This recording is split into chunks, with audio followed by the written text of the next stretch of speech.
근데 CIA 공작, 비밀 공작이랑 관련이 있어요? 예. 미국의 중앙정보국 CIA가 라틴 아메리카에서 최초의 비밀 공작을 벌인 곳이 바로 과테말라입니다. 시작이었구나. 그런데 세계 최강국인 미국이 대체 왜 중앙아시아의 크지 않은 나라 과테말라에 신경을 곤두세운 걸까요? 글쎄요.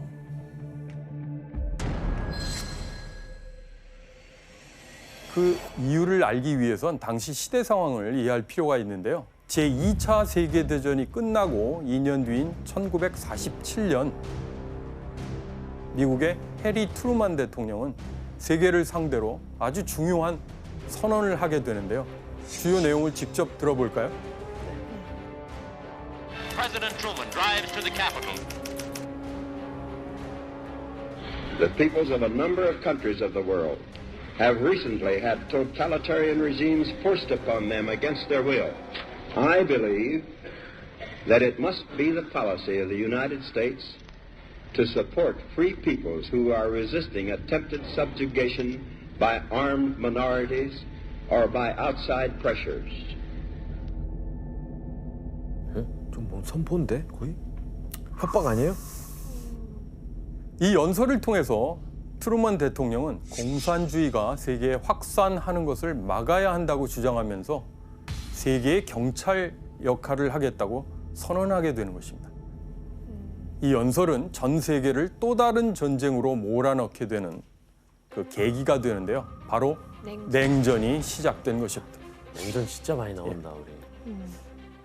미국과 소련은 아시다시피 서로를 결코 양립할 수 없는 적으로 간주하면서 각자의 진영이 팽창되는 것을 극도로 견제했습니다. 그런데 이 시기 미국이 극도로 긴장하는 사건이 잇따라 벌어지게 됩니다. 소련이 지리적으로 가까운 동유럽 지역에 여러 나라를 지원하면서 공산주의 진영을 점점 늘렸던 것인데요. 이때 미국의 공포심이 얼마나 컸던지 1950년에 작성된 냉전 정책에 관한 비밀 문서에는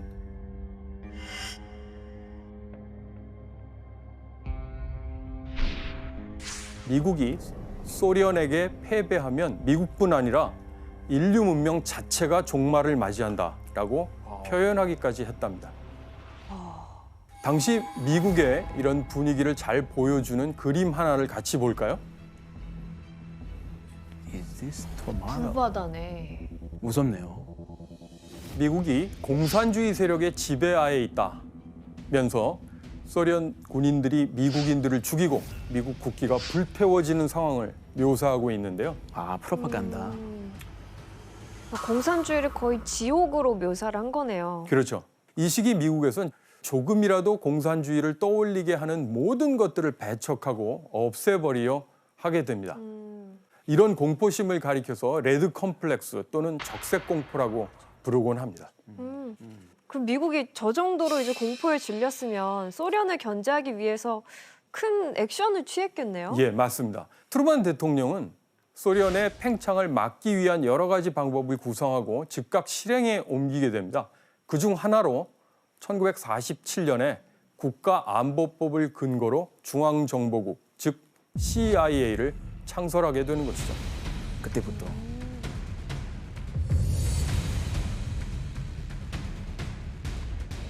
미국에는 그 CIA 외에도 주요 내각 부서, 국방부나 국무부, 법무부에 여러 정보 담당 기관이 있었는데요.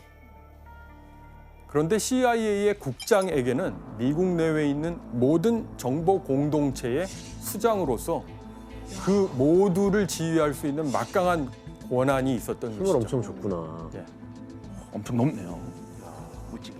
모든 중요한 정보를 수집하고 종합해서 대통령에게 직접 보고할 수 있었고요. 당연히 미국 정부 내에서 무척 위세가 높았다고 볼 수 있습니다. 그렇다면 CIA의 역할은 뭐였을까요? 좀 더 분명해지지 않나요? 인텔리전. 공산주의를 타도하자 이런 네. 거겠죠. 전 세계를 대상으로 정보를 수집하고 이 적대 세력에 대해서 비밀 공작을 수행하는 거였습니다. 그러니까 또 우리 편을 또 많이 만들고 맞습니다. 뭐 중립에 있는 사람들도 이렇게 끌어들이고 그런 쪽을 하는 많이 작전을 의미하죠. 이 시기 CIA에게는 특별한 임무가 주어졌는데요. 한 나라가 공산화되면 그 주변의 국가들도 도미노처럼 줄줄이 공산화될 수 있을지 모른다. 도미노 가설이 실현되는 것을 저지하는 것이었는데요.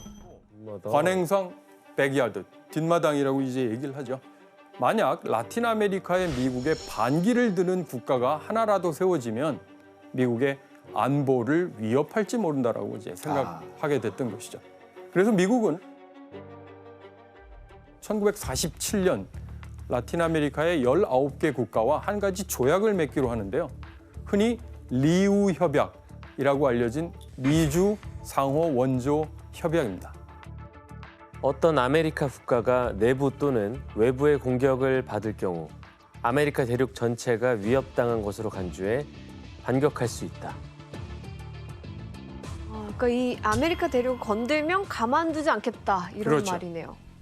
그래서 라틴 아메리카의 공산 진영의 확대를 막기 위해서 CIA는 라틴 아메리카의 비밀 공작을 벌이게 됩니다. 바로 그 첫 번째 작전 지역이 과테말라였던 것입니다. 첫 번째.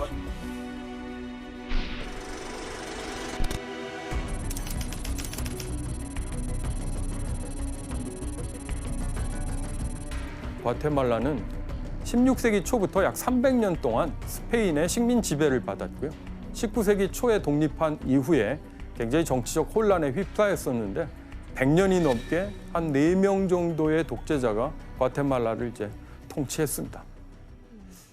그런데 1944년에 과테말라의 독재 정권에 맞서는 대중의 대규모 저항운동이 일어나면서 상황이 크게 달라지게 되죠.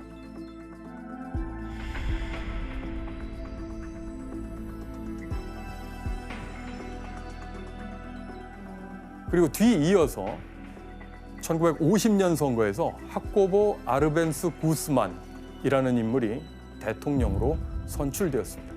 65.4%의 높은 지지를 받았다고 하는데요. 압도적인 지지율. 그래서 과테말라 역사상 처음으로 평화로운 권력 계승이 이루어지게 되었습니다.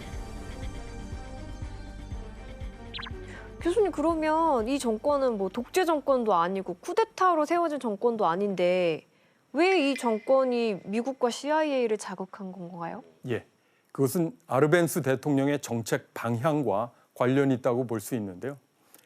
가난에 처한 대다수의 국민들을 위해서 나라의 부를 나누겠다, 분배하겠다고 선언했던 것입니다. 그래서 아르벤스 대통령은 취임 후에 각종 개혁을 단행하게 되는데요. 그 가운데 가장 중점을 뒀던 것이 바로 토지 개혁입니다. 과테말라의 인구가 1950년대 초 당시에 한 327만 명 정도로 추산을 하는데요. 그중에 약 2%가 전체 경작지의 70% 이상을 차지하고 있을 만큼 불평등 문제가 아주 심각했습니다. 그걸 정부가 수용해서 농민들에게 나눠주자는 취지였습니다. 하지만 반발이 심할 것 같은데. 그렇죠. 문제는 아르벤스 구스만 대통령이 수용하려는 땅 중에 미국의 거대 기업인 유나이티드 프루트 컴퍼니, 과일 회사죠. 의 땅이 포함되어 있었다는 것입니다.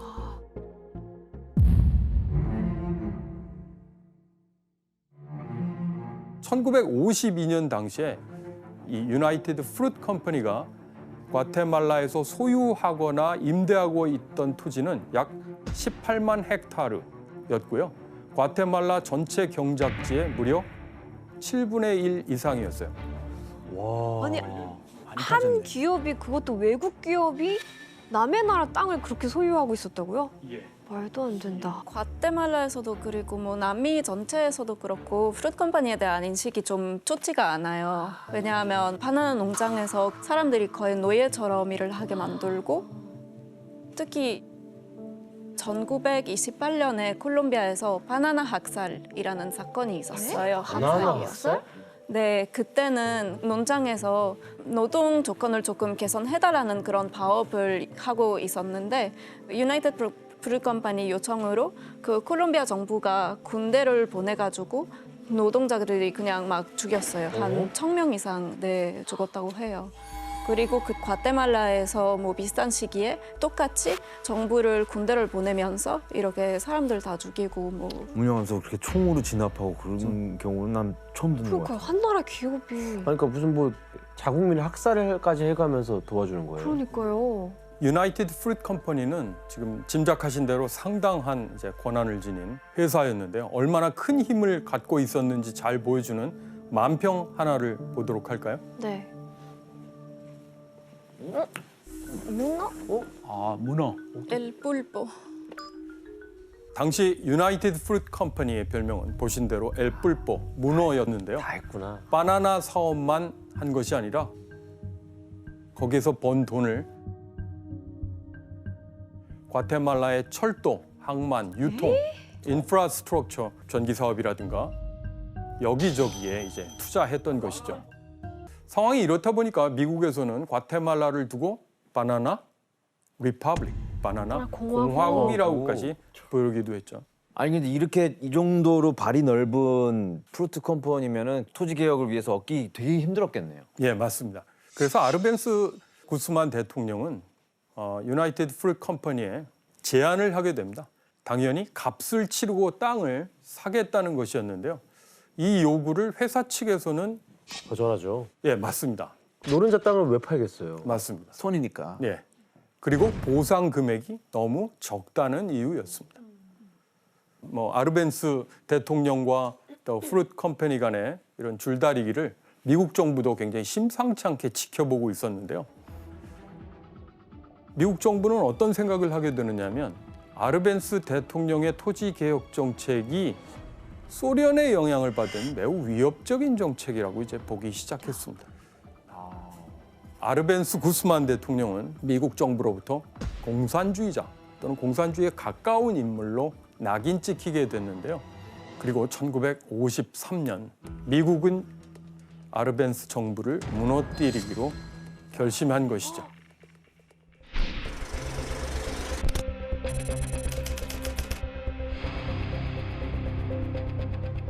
과테말라를 무너뜨리기 위한 CIA 중심의 비밀 공작의 핵심 인물은 미국인 고위 관리 3명이라고 할 수 있는데요.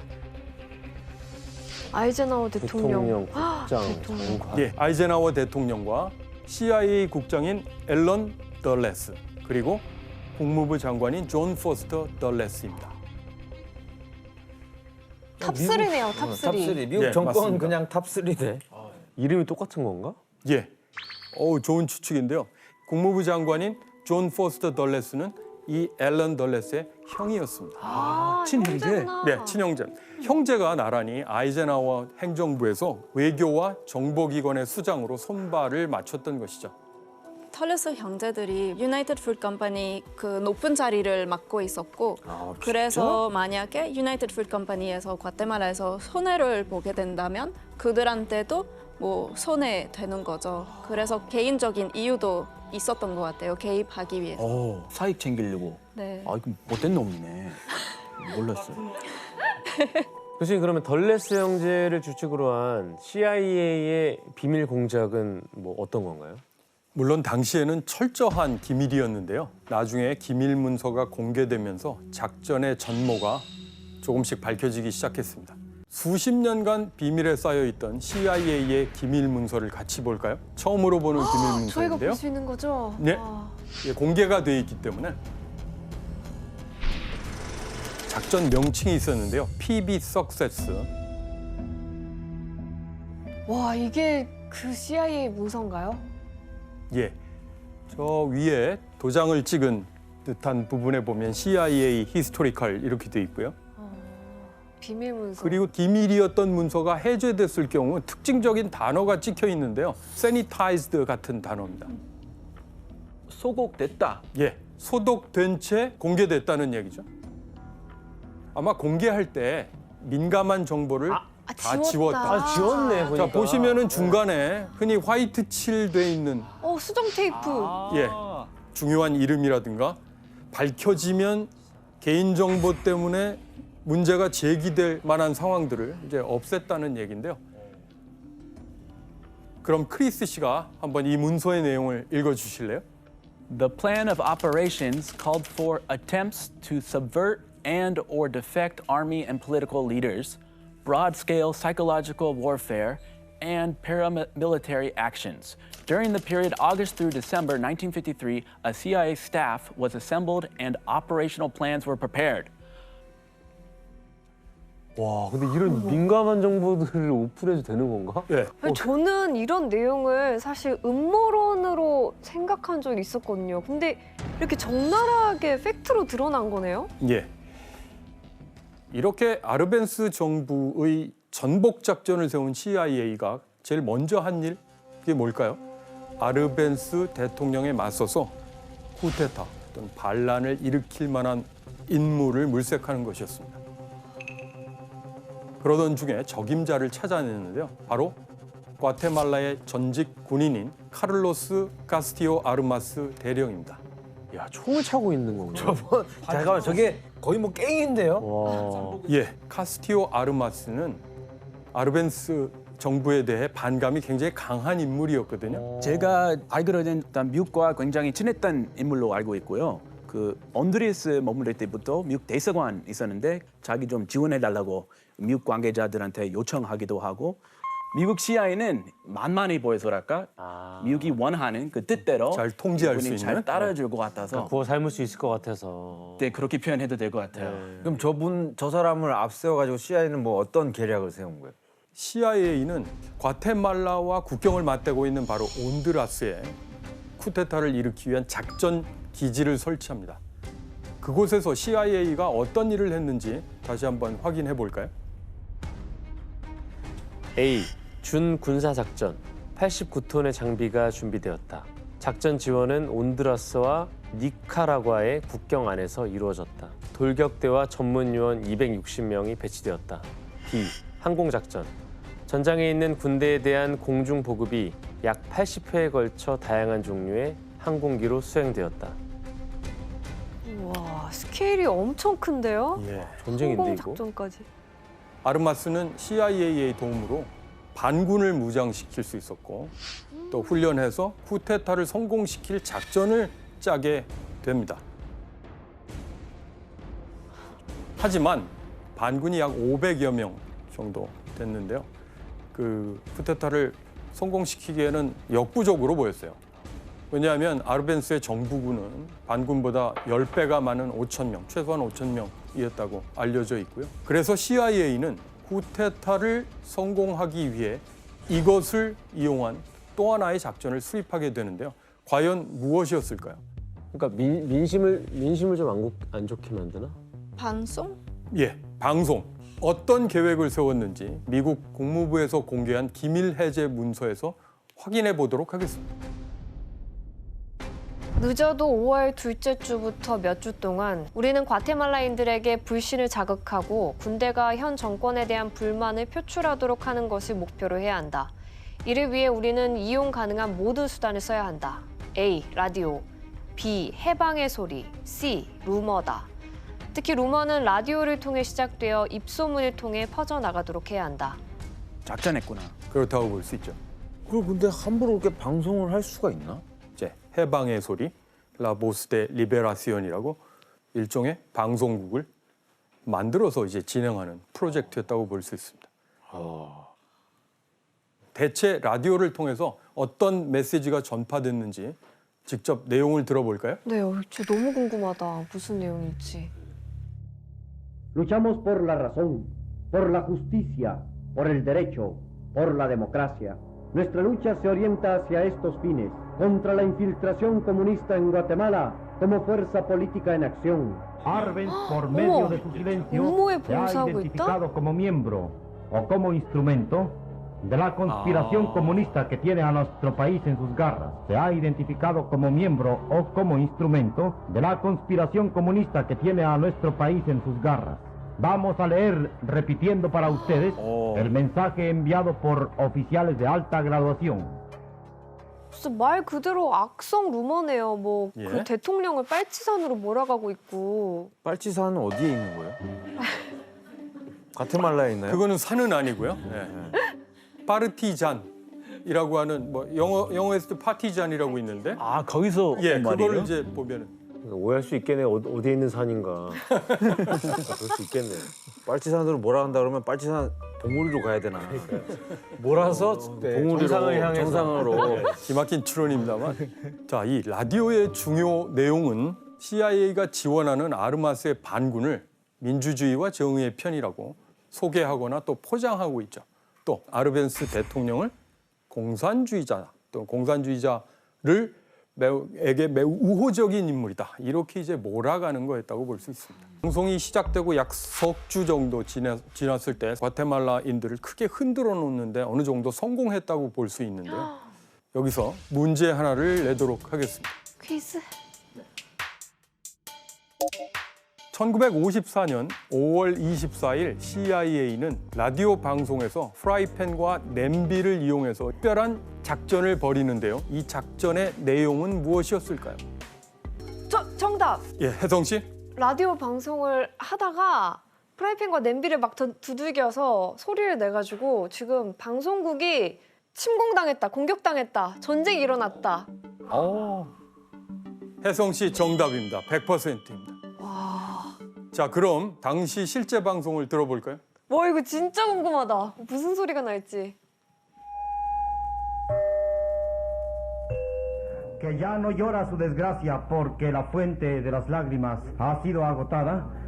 La similitud de nuestros momentos y aquel histórico 15 de septiembre. Entonces Guatemala se desprendió de su metrópoli. Ahora está a punto de caer. 어머, 아, 어머. 저게 후라이팬 소리였다고요? 네. CIA 치고는 좀 그래요. 너무 자, 유치한데요? CIA는 방송국이 과테말라 정부군에게 습격당한 것처럼 거짓 방송을 만든 셈인데요. 아니, 그 방송국에 그걸 두드리고 있는 거예요? CIA가 냄비랑 프라이팬 직접 프라이팬으로 탕탕탕 쳐가지고 직접 총이 총을 쏘기는 탕탕탕 쐈다고. 어렵고. 아, 실망이네요. 음향 효과죠. 야, 내가 알던 CIA가 아니다. 바로 비명을 지르면서 연기를 한 것인데요. 모두 철저히 각본에 따른 것이었다고 할 수 있습니다. 와, 연기를 한 거구나. 이렇게 비명 소리와 함께 끝난 이날의 방송은 과테말라인들에게 엄청난 궁금증을 불러일으켰습니다. 그래서 이틀 뒤에 방송은 재개됐는데요. 그때 진행자가 이렇게 얘기합니다. 아르벤스 구스만이 우리를 공격했지만 조국을 지키기 위해 피를 흘릴 준비가 돼 있었기 때문에 어머. 공격을 무산시켰다. 이렇게 와, 이제 얘기를 전개하는데요. 사기꾼이네. 이런 심리 작전의 결과 과테말라에서는 이 라디오 방송 내용을 진짜라고 믿는 사람들이 늘어나기 시작합니다. CIA는 여기서 멈추지 않고 과테말라의 대주교에게 접근해서 대주교가 공산주의를 반대하고 타락한 대통령을 반대한다라는 메시지를 작성하도록 한 것입니다.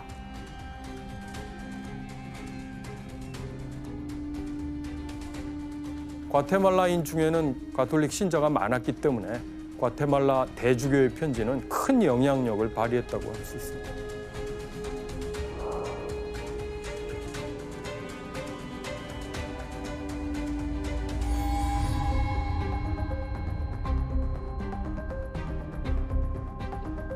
그러니까 대통령은 가만히 있지만 않을 텐데 이런 현 상황에 대해서. 해명을 해야죠. 예, 아르벤스 대통령 역시 상황의 심각성을 느끼게 되는데요. 야, 이거 쿠데타가 일어날지도 모르겠다. 그 가능성을 대비하기 위해서 과테말라 정부군의 군사력을 보강해야 한다고 생각했습니다. 그런데 미국이 과테말라가 이곳저곳에서 무기를 사지 못하도록 금수 조치를 내렸는데요. 어쩔 수 없이 과테말라는 미국의 힘이 미치지 않는 곳, 즉 공산 진영인 동유럽의 체코로부터 비밀리에 옛날 무기를 사들이기로 합니다. 그런데 하필 CIA가 이 사실을 포착하고 있었죠. 또 CIA의 관점에서는 아르벤스가 공산주의 진영과 교류한다라고 하는 점을 부각시킬 더할 나위 없이 좋은 기회를 얻게 된 셈인데요. CIA는 즉시 이것을 미국의 언론사에게 이제 알렸고, 또 아이젠하워 대통령 역시 백악관에서 열린 기자회견에서 과테말라의 무기 수입은 공산주의 침투를 의미한다고 언급했습니다. 이렇게 아르벤스에게 불리한 국내 여론이 조성된 가운데 1954년 6월 18일 CIA의 지원을 받은 아르마스의 군대가 국경을 넘어서 동시다발적으로 과테말라를 침공했습니다. 드디어 쿠데타가 발생한 것인데요.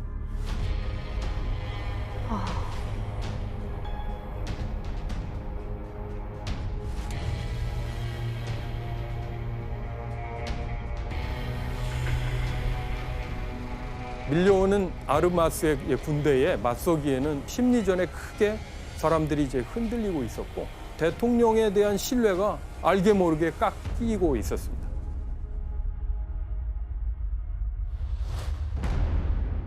결국 버티다 못한 아르벤스 구스만 대통령은 1954년 6월 27일에 대통령직에서 사임할 것을 발표하게 됩니다.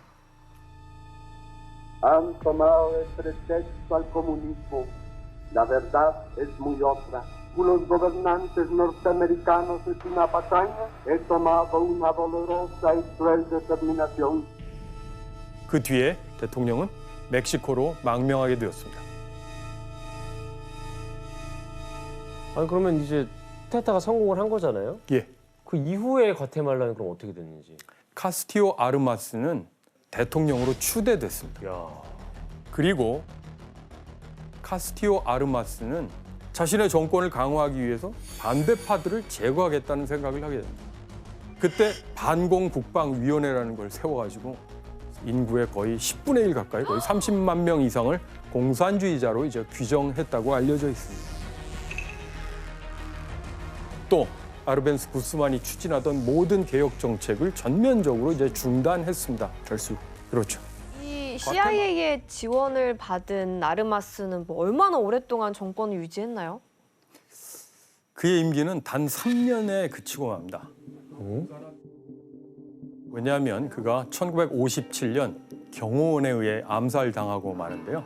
그런데 아르마스가 죽은 이후에도 과테말라의 여러 정권들이 들어서긴 하지만 대체로 군부 정권이 들어섰고요.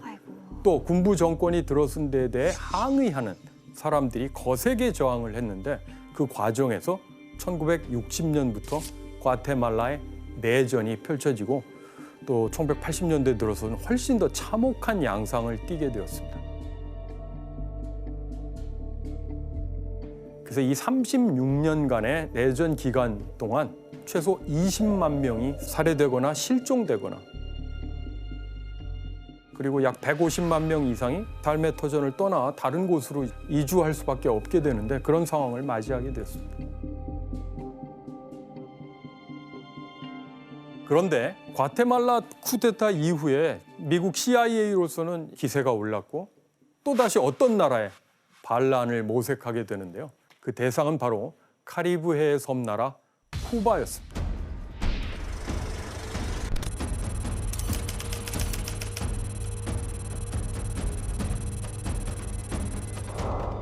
진짜 가깝네요. 굉장히 가까워요.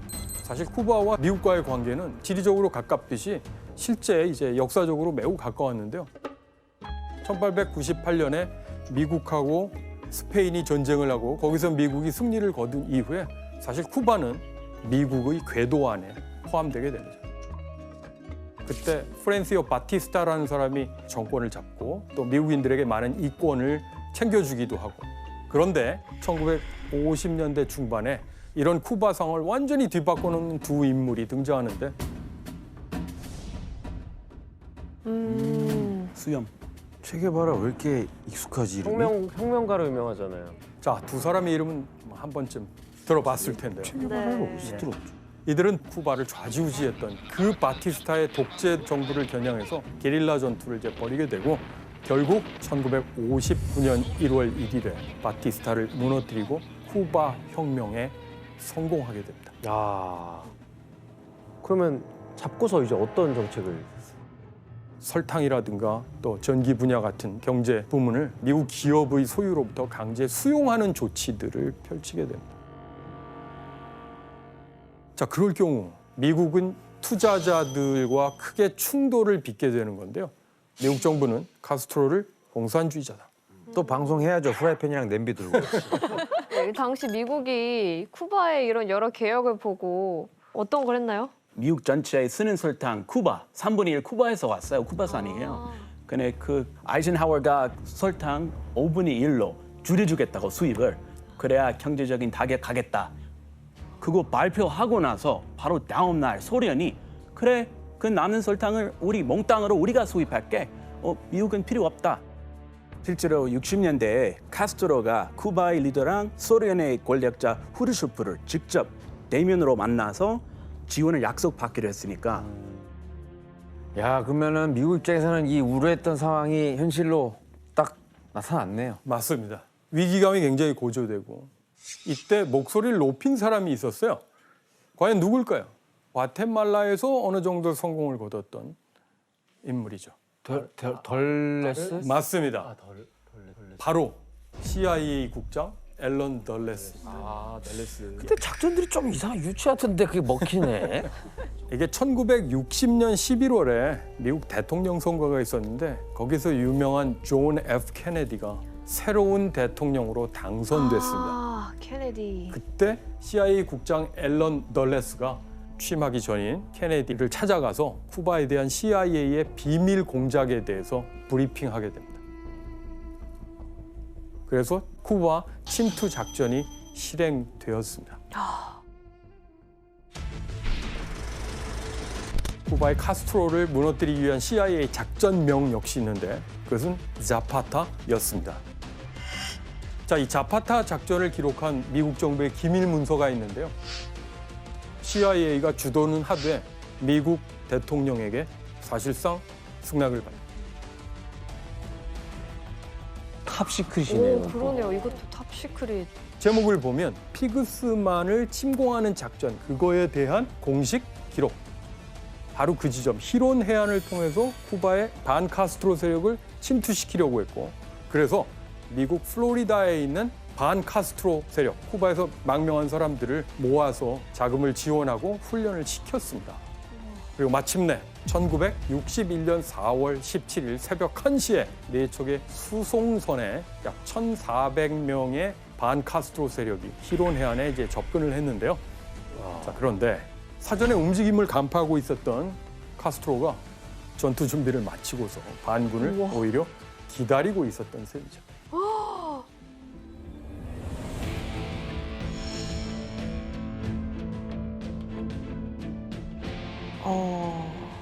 데뷔를 했구나. 맞습니다.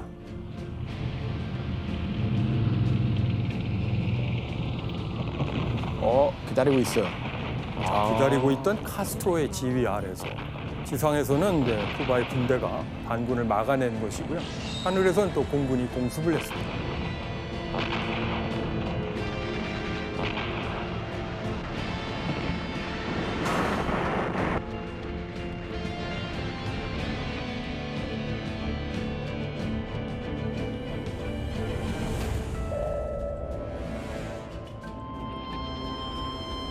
카스트로 정부를 몰아내려던 비밀 공작이 처참한 대실패로 돌아가고 만 것이죠. 이 사건을 계기로 미국으로서는 더 두려운 상황을 맞이하게 되는데요. 쿠바와 소련이 훨씬 더 가까워진 거죠. 그래서 1961년 7월에 쿠바는 소련과의 동맹 관계를 공식적으로 선언하게 됐습니다. 그리고 또 이 작전을 주도했던 앨런 덜레스 CIA 국장은 1961년 11월에 케네디가 이제 해임시키게 됩니다. 아이고. 예. 결과적으로 1961년 4월 쿠바 상륙 작전 실패는 CIA의 비밀 공작 역사에서 엄청난 흑역사를 남기게 된 것이고요. 1970년대 초까지 칠레는 라틴 아메리카에서 민주주의 전통을 가장 안정적으로 유지해온 나라였습니다. 특히 1930년대 초부터 약 40년간 선거를 통해서 대통령을 민주적으로 선출하고 또 평화적으로 정권이 교체됐기 때문인데요.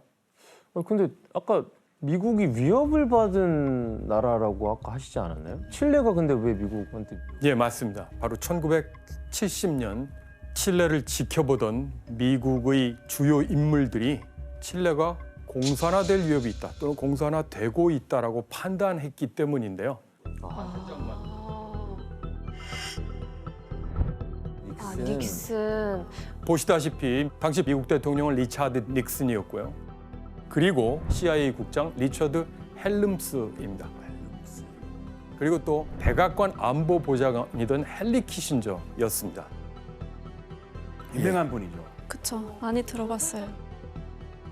이 시기에 헨리 키신저는 대통령 선거를 앞둔 칠레에서 한 정치인을 경계해야 한다고 주장했는데요.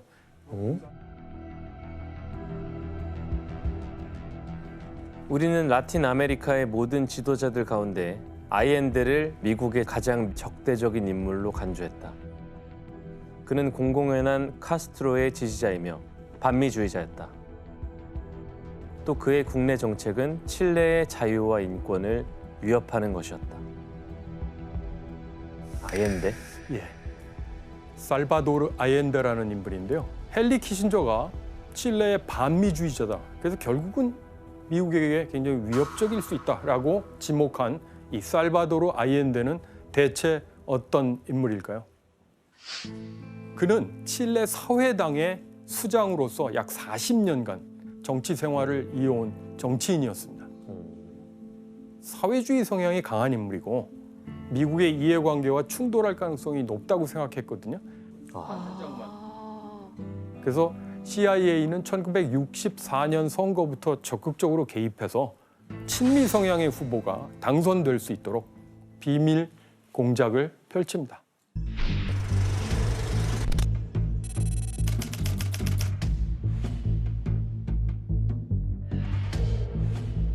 그래서 1970년 가을에 치러진 대통령 선거에도 CIA가 개입을 해서 아이엔데의 당선을 막으려 했는데요. 이때 CIA가 지원한 중요한 인물이 있었는데요. 바로 이 호르헤 알레산드리는 우파 성향의 국민당 후보였습니다. 그래서 CIA가 적극적으로 지원했다고 알려져 있습니다. 그럼 이 선거의 결과가 어떻게 됐을까요? 아이엔데는 선거에서 승리하면서 대통령에 당선됐습니다. 당시 1위인 아이엔데와 2위인 알레산드리의 표차가 고작 4만 표 정도였다고 알려져 있습니다. CIA가 많이 배가 아팠겠는데요? 맞습니다. 아이엔데의 대통령 당선은 세계사의 관점에서 볼 때는 대단히 중요한 의미를 지닌 대사건이라고 할 수 있는데요. 왜냐? 사회주의자가 최초로 선거를 통해서 대통령에 당선됐기 때문에 그렇습니다. 아이엔데의 정책 노선은 굉장히 명확하겠죠. 아이엔데의 연설 중 일부를 규현 씨가 한번 읽어주실래요? 우리 국민과 제3세계 모든 국민의 낙후, 무지, 굶주림의 이유는 소수의 특권층에게 이익이 집중되기 때문이라는 겁니다. 마침내 그만하라고 말할 날이 왔습니다. 경제적 착취는 이제 그만, 사회적 불평등은 이제 그만. 개혁에 대한 강렬한 의지가 표출이 된 것 같아요. 예. 아이엔데 대통령 의대 다니다가 이렇게 그 칠레에서 가난한 사람들이 많이 많고 세상을 바꿔야겠다 그런 의지를 가지고 사회주의자가 된 거죠. 그래서 정치인으로서도 이런 생각을 뭐 끝까지 가지고 활동하셨는데 그래서 뭐 칠레 역사상 제일 존경을 받는 인물로 기억하고 있어요. 그래서 아이엔데 대통령은 칠레의 불평등을 해소하겠다는 목표를 세우고 주요 기간 산업, 뭐 구리나 이제 철강 또 민간 은행까지도 주요 산업의 이제 국유화를 추진합니다. 그럼 뭔가 문제가 발생할 소지가 있죠. 어떤 거죠? 바로 칠레에 투자한 미국인들이 크게 반발할 수밖에 없는 그런 상황이 펼쳐지는 것이죠. 지금도 칠레는 전 세계 구리 소비량의 3분의 1을 생산한다고 할 정도로 구리가 많이 나는 구리 수출국이고요. 당시로 보면 1970년대 초반으로 보면 칠레 수출의 거의 80% 가까이 될 거라고 추산하고 있습니다. 그만큼 구리의 비중이 높죠. 와. 여기에 칠레 경제에서 차지하는 지분이 만만치 않게 컸습니다.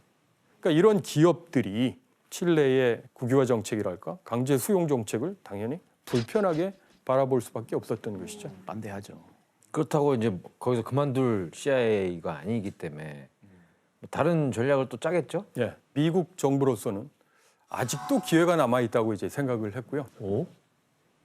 아주 철저한 계획을 세워서 IND의 전복을 이제 추진하게 되는데요. 그리고 CIA를 통한 비밀 공작이 이제 시작되는데요. 바로 프로젝트 퓨벨트였습니다. 이 문서는 퓨벨트 작전의 일환입니다. 닉슨 대통령이 CIA 국장인 리차드 헬름스를 불러서 지시사항을 전달했는데 그것을 헬름스가 자필로 받아 쓴 메모입니다. 아래에서 두 번째 줄을 보면 Make the economy scream. 즉 칠레의 경제가 비명을 지르게 하라. 바로 이 문서의 핵심은 경제적인 압박을 통해서 아이엔데 정부의 입지를 약화시키자는 것이었습니다. 아니 도대체 어떻게 했길래 뭐 비명 지르게 한다 이런 표현이 나오는 거예요? 어떤 건지 한번 찬찬히 살펴보기로 하고요. 두 번째 문서를 한번 보실까요? 1970년 11월 9일에 미국 국가안보회의, 안전보장 회의가 열렸는데 거기에서 언급된 내용입니다. 칠레에 대한 미국의 민간 투자 자금 지원과 보증을 제외한다. 칠레에 대한 금융 지원을 제한하기 위해 국제금융기관에 가능한 압력을 행사한다. 칠레 구리 판매 마케팅에 부정적인 영향을 미칠 방법을 강구한다. 와, 경제적으로 고립시키려고 한 거네요. 맞습니다. 어머나. 그리고 이때 CIA는 칠레 경제를 더 악화시키기 위해서 또 하나의 작전을 공작을 준비하게 되는데요. 칠레는 세계에서 가장 긴 나라 중에 하나라고 볼 수 있는데요. 이런 어떤 지리적 특징 때문에 이것이 발전했는데요. 이것을 매수해서 경제에 치명타를 주기 위한 CIA 작전 내용은 무엇이었을까요? 정답. 이제 거기 수많은 이제 트럭 운전수들이 있을 거 아니에요. 트럭 운전수들을 매수해서 파업을 하게 만들어 버려요. 주현 씨, 마치 정답을 본 것처럼 정답입니다. 100% 맞는 이런 놀라운 추리력. 트럭을 매수해서 운전을 못하게 하는 거예요? 그렇죠. 칠레는 남북으로 뭐 아까 4,000km 이렇게 길게 뻗은 지형이기 때문에 생필품을 비롯한 물류 수송을 대부분 트럭에 의존하고 있었는데 그래서 트럭 노조의 파업은 아주 치명적이었다고 할 수 있죠. 게다가 CIA가 약 800만 달러, 지금 시세로 보면 100억 원이 넘는 돈인데요. 이것을 투입하면서 칠레의 파업 사태가 크게 악화된 것이었습니다. 어머.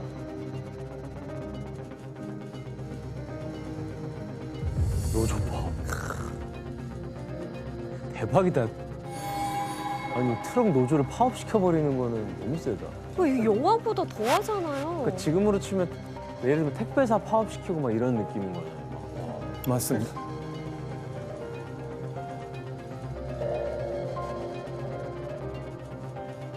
각종 비밀 공작이 계속되면서 칠레의 혼란은 가중됐겠죠. 그리고 아옌데 정부에 반대하는 목소리를 내는 사람도 점차 늘어나기 시작했는데요. 그런 위기 상황 속에서 아옌데 대통령은 칠레 육군의 참모총장으로 이 인물을 임명하게 됩니다. 누구지? 바로 아우구스토 피노체트였습니다. 아옌데 대통령이 보기에 피노체트에 대한 군의 평판이 그리 나쁘지 않았고요. 직무를 충분히 잘 수행할 거라는 믿음이 있었겠죠. 그런데 그 믿음 불과 2주일 후에 철저하게 짓밟히고 말았습니다. 왜냐? 아우구스토 피노체트가 CIA의 지원을 사실상 받아서 군부 쿠데타를 일으켰기 때문이죠. 발등이 찍힌 거네요. 예, 그렇다고 볼 수 있습니다. Santiago, 11 de septiembre de 1973. 작전. 이게 일종의 작전명이었을 겁니다. 산티아고에 내리는 비.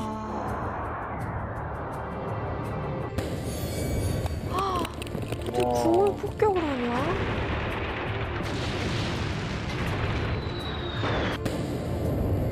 어머, 그게 말이 돼?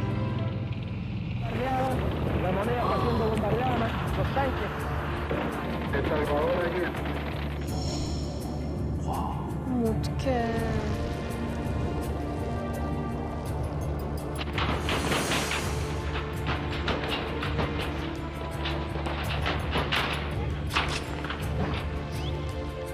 아니, 민간인에게도 공격을 했다고요? 아니 가래. 이걸 몰랐네. 나라가 완전 쑥대밭이네. 막장인데요. 무섭네요, 무서워. 와, 그냥 진짜 막 가자는 거예요 지금 느낌이. 쿠데타 세력이 쳐들어오는 바로 그때 집무실에 있었던 아엔데 대통령은 무엇을 했을까요? 일단 저기서는 튀어야 돼요. 아엔데 대통령은 그 자리를 지키려 했던 것이죠. 아, 싸웠어. 폭격을 받는 상황에서 어떻게 지키고 있지?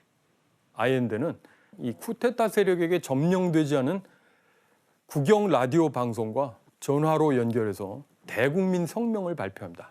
아, 그 긴박한 상황에서. 내용인지. La última oportunidad en que me pueda dirigir a ustedes. Tienen la fuerza, podrán avasallarnos,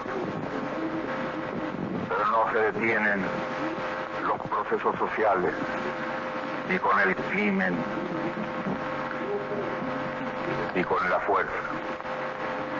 La historia es nuestra y la hacen los pueblos. ¡Viva Chile! ¡Viva el pueblo! ¡Vivan los trabajadores! 국민들을 위한 대통령 같은 느낌이 드네요. 뭔가 순교자 같은 맞아, 느낌. 맞아, 맞아. 이 비장한 연설 후에 아엔데 대통령은 어떻게 됐을까요? 결국 보시면 군인들이 아엔데 대통령의 시신을 들고 나오는 모습입니다. 아, 진짜 너무 안타깝다.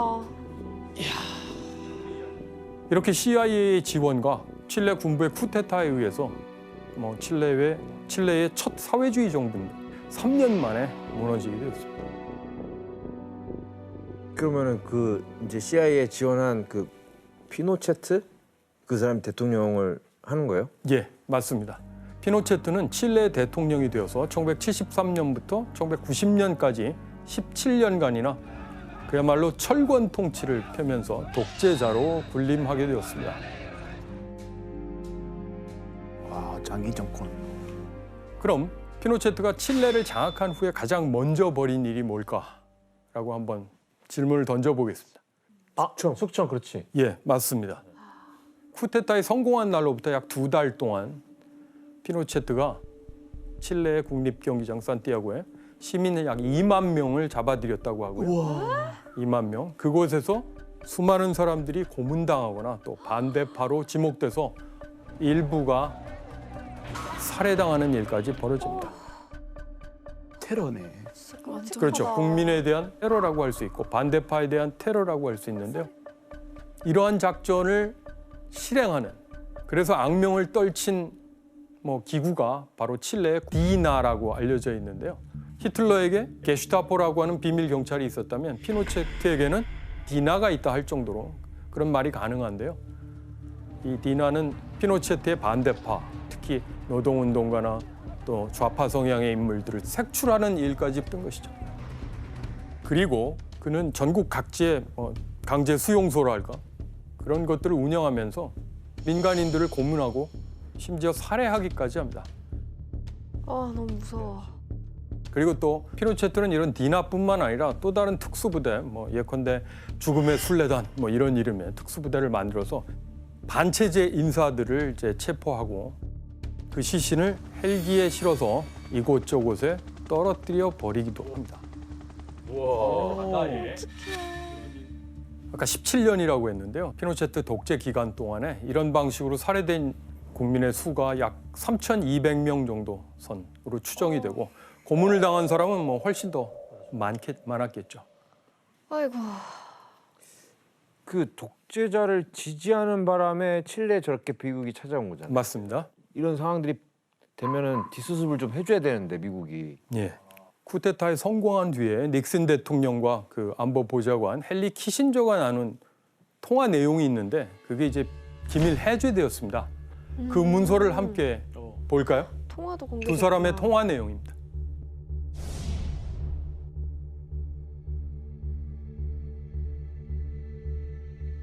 그쪽에는 뭐 중요한 사항 없나요? 별다른 건수는 없습니다. 공산주의 정부가 전복되었으니 피를 좀 보고 있죠. 별일 아닌 게 아닌데요. 제 말은 축하해야 한다는 소리죠. 당신도 아다시피 우리는 이 일에 손을 대지 않았어요. 그렇죠. 우리는 그저 도와준 것뿐이에요. 공산주의자들은 잊어버립시다. 미국 정부에 반대하는 이상한 정부였어요. 그러게 말이에요. 오, 소름 끼쳐. 그게 바람직한 대화 내용이 아니네요. 닉슨 대통령과 키신저는 칠레인들이 겪는 뭐 비극이랄까 이것에 뭐 이렇게 크게 주목하지 않는 듯 보이죠. 다만 쿠데타가 성공했다는 것을 이제 축하하고 싶다. 뭐 이런 내용들이 있었고요. 하지만 이 통화를 나누던 바로 그 시점에 사실 닉슨 대통령은 엄청난 추문에 휩싸여서 추락하고 있었어요. 바로 닉슨의 정치 인생 가운데 최대 위기 워터게이트 사건이 알려졌기 때문에 그것에 이제 후속하는 여러 가지 어려움을 겪고 있었는데요. 닉슨 대통령은 대통령 재선에 도전하기 위해서 1972년 6월에 워싱턴 DC에 있는 워터게이트 호텔에 민주당의 선거본부가 있었는데 불법으로 그것을 도청하려고 시도했던 것이죠. 거기에 동원된 게 바로 전직 CIA 요원으로 밝혀졌습니다. 이 엄청난 추문 때문에 닉슨은 1974년 8월에 스스로 대통령직을 사임하는 미국 최초의 불명예스러운 대통령이 되고 말았습니다. 이 사건을 계기로 CIA 활동 역시 상당히 위축되게 됩니다. 미국 사람들 많이 충격받았어요. 왜냐면 알면 안 되는, 정말 들으면 불편한 사실들이 많이 드러났으니까. 그리고 부정적인 이미지가 많이 생겼어요. 예를 들어서 CIA는 뭐 권력의 개라는 말도 나오고 뭐 범죄기관, 뭐 조직이다 이런 말까지 나왔던 그때예요. 하지만 1981년에 이 인물이 대통령에 취임하면서 CIA는 다시 힘을 얻게 되었습니다. 과연 이 인물이 누굴까요? 1981년에 대통령에 취임했던 로널드 레이건. 레이건 대통령은 철저한 보수주의자 또는 반공주의자였습니다. 보수의 아이콘. 정확한 표현이죠. 보수의 아이콘.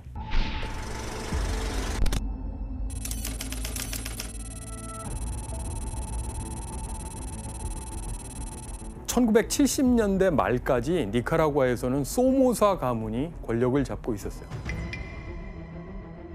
아버지, 큰아들, 작은아들이 연달아 집권을 하면서 무려 43년간이나 가족 독재를 펼친 건데요. 그런데 이 다니엘 오르테가를 중심으로 한 세력이 그 가족 독재에 반대하는 대중혁명을 주도했고요. 그 세력을 가리켜 산디니스타라고 부릅니다.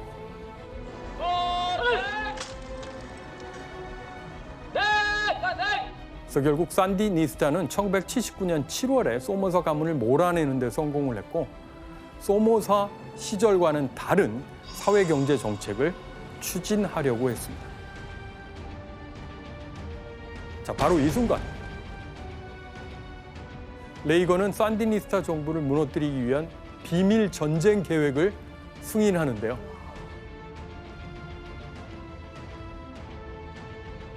로널드 레이건 서명 있어요. 아유, 바로 정확하게 보셨습니다. 과연 어떤 비밀 공작을 니카라과에서는 펼쳤을까요? 정규 산디니스타 군을 공격하여 방어 태세로 몰아넣는다. 산디니스타의 주요 무기를 파괴하기 위해 헬리콥터, 항공기, 탱크, 장갑형차, 수송차, 포병 및 수송에 집중한다. 아, 이거 진짜. 진짜 공식 승인이네. 예. 자, CIA는 그렇게 산디니스타에 반대하는 세력들을 접촉해서 자금과 물자를 전폭적으로 지원하게 된 것이죠. 이렇게 미국의 전폭적인 지지를 받은 세력은 콘트라라는 반군 단체로 재탄생하게 되는데요.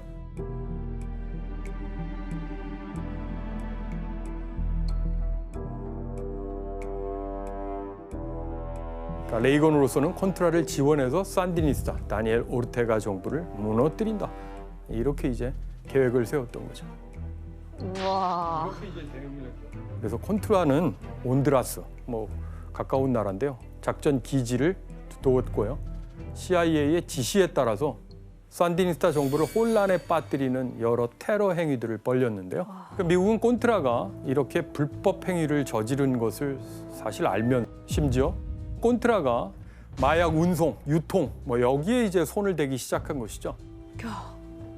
콘트라는 라틴 아메리카에서 일종의 마약 네트워크를 만들어서 미국의 코카인을 밀반이 파는데 이제 또 가담한 것입니다. 또 저쪽이 마약도 유명하니까. 그렇죠. 그런데 레이건의 이런 은밀한 행보가 언론에 의해서 폭로되는 사건이 발생합니다. 미국 의회가 깜짝 놀랐고요. 레이건의 이런 개입에 제동을 걸었습니다. 그래서 미국 하원에서는 1982년 12월에 콘트라에 대한 지원을 금지하는 법안을 통과시켰는데요. 그 당시 하원 표결이 무려 411대 0. 411대 0. 일방적이고 압도적인 표차였죠. 이걸 하지 말라라고 하는 강력한 신호를 미국 하원이 이제 제기한 겁니다. 하지 말아야죠, 그거. 과연 레이건이 멈췄을까요? 멈춰야죠. 그렇게 말씀하시는 거 보니까 안 멈췄을 것 같은데요. 자, 이제 레이건은 의회를 피해서 의회 몰래 콘트라를 지원할 수단을 강구하기 시작했는데요. 모두가 반대하는데. 결국 드러나기로는 한 달 뒤인 1983년 1월 니카라과 동부 해안 쪽에 5개 항구에 폭발 사건이 벌어졌는데요. 그 폭발은 누구 때문이다? CIA의 비밀 요원이 설치한 폭탄과 관련이 있다라고 하는 사실이 드러난 거죠. 그래서 아까 안경 쓴 인물 니카라과의 오르테가 대통령은 어떻게 해요? 레이건이 니카라과에서 추악한 전쟁, 아주 더러운 전쟁을 펼치고 있다고 화를 내면서 미국을 국제사법재판소에 제소하기까지 합니다. 또 국제사법재판소는 이것이 엄연한 국제법 위반이다, 일종의 전쟁 행위다라고 판결하면서 니카라과에 손을 들어주게 되죠.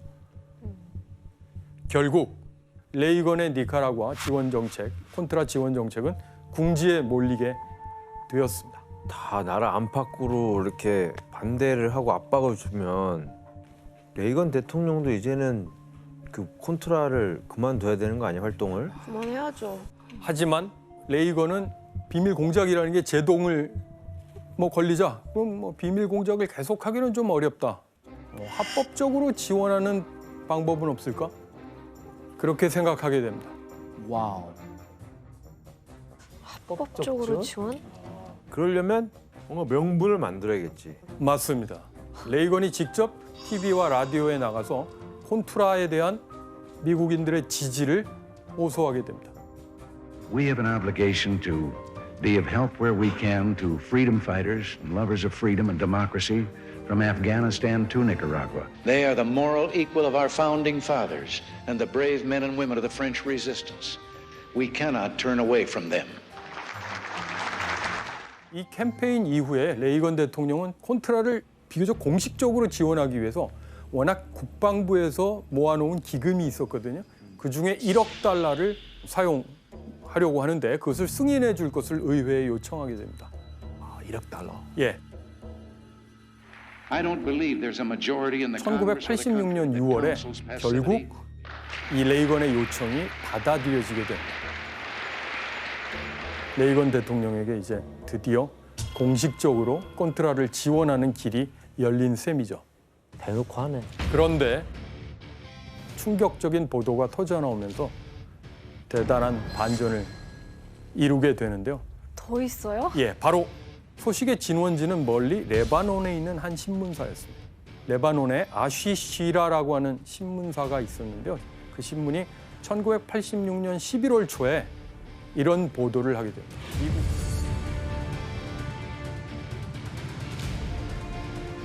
레바논이 나오고 이란이 나오고 또 니카라과가 나오고 많이 꼬이죠. 자, 정리하면 이렇습니다. 당시 레바논의 이슬람 과격단체라고 할 수 있는 헤즈볼라가 있었는데요. 헤즈볼라가 30명을 인질로 잡게 되는 사건이 있었는데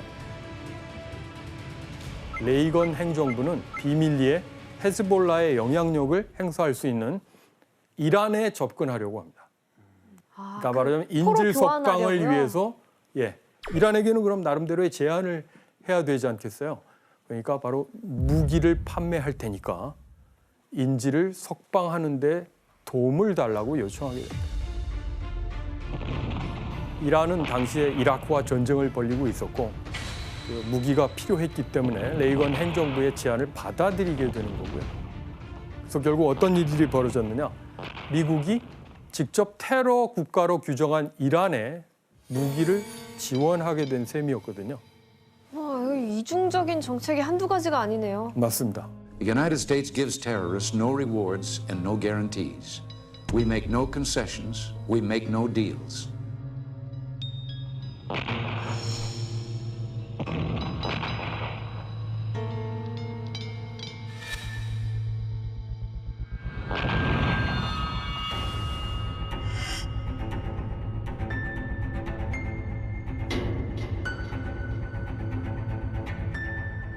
여론이 들끓는 가운데 의회가 나서서 1987년 5월 초부터 석 달간 이란 콘트라 청문회가 TV로 생중계되기까지 합니다.